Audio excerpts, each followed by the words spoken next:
Commissioner Gordon, Bane has escaped.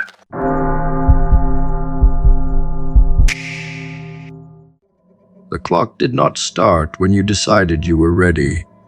It started when you arrived, and it has been running every moment since. Through the years when you were figuring things out, through the years when you were waiting for the right time, through the years when you were meaning to start, through every single morning you woke up and decided that today was not the day. The math of a human life is not cruel, but it is honest. You have already spent a portion of what you were given. The portion that remains is smaller than the portion you started with. And the question that matters, the only question that has ever mattered, is what you are going to do with what is left. Most people live as though they have a version of their life stored somewhere in reserve. A backup life that begins when the current circumstances improve, when the money is sorted, when the relationship is resolved, when the children are older, when the job changes, when the fear quiets down enough to make movement feel safe. They treat the life they are currently living as a preliminary round, a draft, a rehearsal for the real thing that is coming once conditions align. And so they do not bring their full weight to bear on the present, because the present is not the real thing yet. But here is the truth that dismantles this entirely. There is no reserve life. There is no version of you waiting in storage that will be released once everything is in order. There is only this. The life happening right now, in the actual conditions you are actually in, with the actual resources you actually have, is the only life that exists or will ever exist. The rehearsal and the performance are the same thing, and they always were. Time stolen in small amounts does not feel like theft. That is how it gets away. Nobody takes a year from you all at once. Nobody sits you down and informs you that the next 12 months will pass without meaningful progress toward anything you actually care about. It happens in days. It happens in the individual decision to do the comfortable thing instead of the necessary thing, made so frequently and so automatically that it stops registering as a decision at all. It becomes the weather. It becomes the texture of life rather than a choice being made within it. And then a year has passed and the project is exactly where it was a year ago, and the body is in approximately the same condition, and the skill has not developed, and the vision has not moved any closer. Not because you are lazy or incapable, but because the days were lost in increments too small to feel significant at the time. The accumulation is only visible in retrospect. And retrospect is a very expensive place to learn this lesson. There is a particular quality to the urgency that arrives when a person truly internalizes the fact that they are running out of time, not the anxious urgency that produces frantic, unfocused movement in every direction at once, not the panic that makes everything feel equally important and therefore paralyzes rather than propels, a different kind, a quiet, clarifying urgency that functions like a filter. Suddenly, the things that were consuming enormous amounts of energy but producing nothing meaningful become very easy to identify and release. The arguments that were not worth having, the obligations accepted out of guilt rather than genuine value, the entertainment that was filling hours without filling anything else, the relationships maintained out of habit rather than mutual nourishment. When you truly feel the weight of limited time, the unnecessary falls away without much effort, because the unnecessary can no longer justify the cost. The cost is time, and time is the one thing you have just understood you cannot afford to waste. The people who built things that outlasted them did not have more hours in the day than you have. This point sounds simple, and it is, but the simplicity does not diminish it. Every person whose work you have ever admired, every person who created something that moved you, or changed how you thought about what was possible operated inside the same 24-hour container that you operate inside every single day. They did not have access to a different quantity of time. They had a different relationship with the time they were given. They treated it as the finite and irreplaceable resource it actually is rather than the renewable one the mind tends to assume it is by default. They made choices about it with a level of intentionality that most people reserve for their money, while treating their time as though it replenishes overnight. It does not replenish. Every hour spent is an hour that does not return. The people who built things knew this, and it changed every decision they made. Regret operates on a delay, and the delay is what makes it so devastating. When you make the choice to defer the important thing in favor of the comfortable thing, there is no immediate consequence visible enough to counteract the immediate pleasure of the comfort. The cost is invisible at the point of decision. It only becomes visible later, when enough time has passed that the compound effect of repeated deferral has produced a result that can no longer be ignored. By then, the choices that produced the result are long past, and the energy that could have built something is tangled up in the grief of what did not get built. This delay is not a design flaw. It is the nature of compounding, which works in both directions with equal consistency. The compound growth of consistent effort and the compound erosion of consistent avoidance both take time to become visible. But they both become visible eventually. The only difference is which one you would rather be looking at when they do. Every idea you have ever had existed first as an electrical pattern in your brain lasting fractions of a second before the conscious mind caught up to it. In that fraction of a second, before the thinking began, the idea was pure. It had not yet been touched by doubt or practicality or the opinions of people who would never attempt it anyway.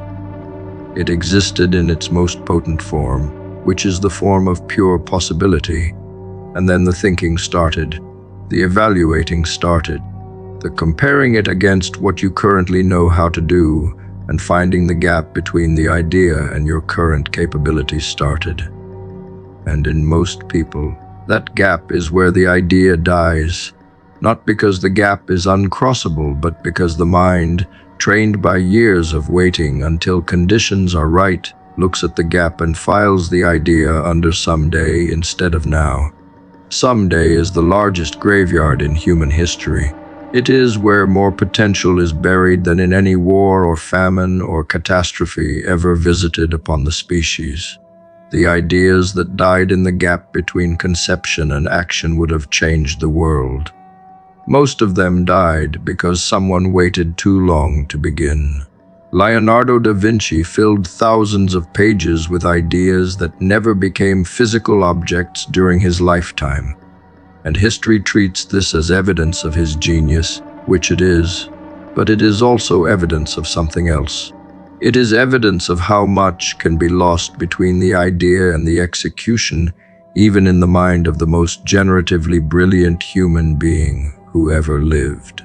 The paintings that were completed, the ones that altered the course of art and human perception, those exist because at some point Da Vinci moved from the notebook to the wall, from the sketch to the pigment, from the conception to the irreversible act of making. The notebooks are extraordinary, but the Sistine Chapel exists because Michelangelo got off the floor and reached for the ceiling. The difference between the idea that changes everything and the idea that changes nothing is almost never the quality of the idea. It is the distance between the moment of conception and the moment of committed action.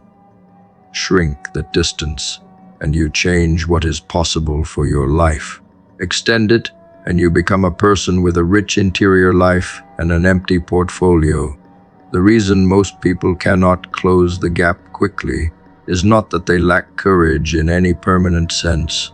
It is that they have built a life structured around processing before acting, around thinking completely before moving, around knowing exactly how something will go before they begin it. And this structure made sense in contexts where mistakes were catastrophic and irreversible. But most of the things you want to build do not require that level of caution. Most of the things you want to build are iterative by nature. They improve through doing rather than through planning the doing. The first version is supposed to be incomplete. The first attempt is supposed to reveal things that no amount of prior thinking could have revealed. This is not a consolation for imperfection. It is the actual mechanics of how things get built. Every person who ever created something that endured went through a version of beginning before they were ready and learning what ready actually required through the act of not being it yet. Readiness is not a prerequisite for execution. It is a product of it. The Wright brothers did not wait until they understood every principle of aerodynamics before they climbed into something with wings. They built, crashed, studied the crash, rebuilt, crashed differently, studied that crash, and iterated their way toward flight through a process that prioritized doing over theorizing at every stage. Edison did not theorize the light bulb into existence. He ran thousands of physical experiments, each one a piece of executed curiosity, each failure a data point that the next attempt could use. Tesla held entire machines in his mind with extraordinary detail before building them, but the holding was in service of the building. The mental model existed to accelerate the physical execution, not to replace it. Every name in the history of human progress that you were taught as a child belongs to a person who collapsed the distance between the idea and the attempt, who treated the gap as something to be crossed as quickly as possible rather than something to be made comfortable in. The history of what humans have achieved is the history of people who moved. There is a tax on waiting, and it is collected in a currency most people do not track carefully enough to feel the loss. The currency is momentum. Every idea arrives with its own momentum, a natural energy generated by the novelty and excitement of the new possibility. That momentum is highest at the moment of conception, and it decays from there. The longer you wait to begin, the more of that momentum you lose to the friction of daily life, to the accumulation of doubts that grow in the absence of action, to the gradual normalization of the idea until it no longer feels new enough to generate the excitement that movement requires. The people who execute quickly are not necessarily more confident than the people who wait. They have simply learned that confidence built before action is weaker and less reliable than confidence built through action. They use the momentum of the idea while it is at its peak, rather than waiting for it to decay, and then wondering why beginning feels so hard. The internal negotiation that happens between the idea and the execution is where most of your life goes if you do not learn to recognize it and interrupt it. You have an idea. Then you have a thought about the idea. Then you have a thought about that thought. Then you consult your beliefs about your own capability, which were formed in conditions that no longer exist and around evidence that is no longer current. Then you imagine the response of people whose opinion you have given too much authority over your choices. Then you weigh the cost of being wrong against the cost of not trying, except you underestimate the second cost every single time, because the second cost is invisible and the first cost is vivid and present and real to the imagination. By the time this negotiation concludes, if it ever does, the idea is no longer fresh, and the moment that was available for it has passed, and you are back to waiting for the next one with every intention of doing better next time. The interruption that changes this is not motivation.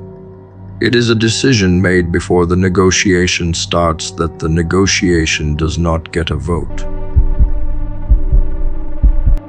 The top 10% is not where you think it is. Most people imagine it as a distant destination populated by people who spent decades accumulating expertise through circumstances unavailable to the average person. They picture the top 10% as the result of rare talent combined with rare opportunity, combined with rare dedication across an unreasonable span of time.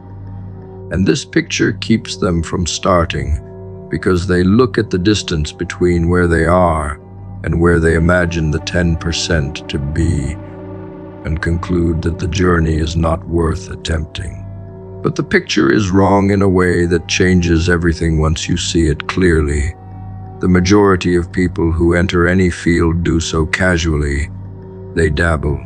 They engage when convenient and disengage when it requires sustained discomfort.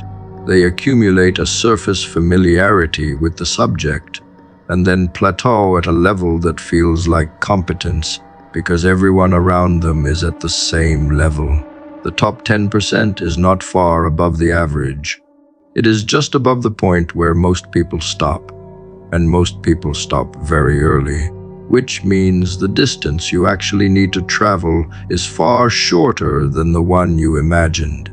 3 to 6 months feels like a short time when you are thinking about it abstractly, and it feels like an eternity when you are inside it doing the work every single day.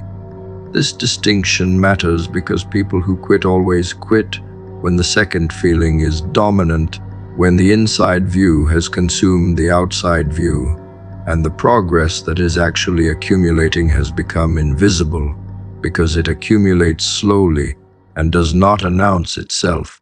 But 3 to 6 months of genuine, obsessive engagement with a single subject produces something that is genuinely remarkable when you step outside it and look at the result. The human brain in a state of focused, consistent repetition builds neural pathways with extraordinary speed.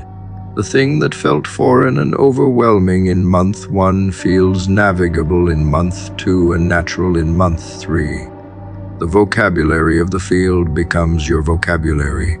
The problems of the field become problems you can engage with rather than observe from a distance. The questions you could not have formulated at the beginning become the questions that organize your thinking. You are not the same person who started. You are someone the subject has changed, and that change is visible to everyone who has not been through it.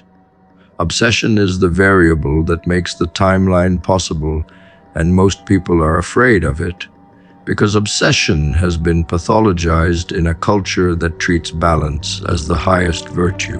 But balance is the enemy of rapid skill acquisition. Balance says give everything an equal portion of your attention and energy. Obsession says this one thing gets everything until it yields. And the thing yields much faster to obsession than it does to balanced engagement, because the brain learns through immersion. Language is learned fastest when you are surrounded by it with no escape route.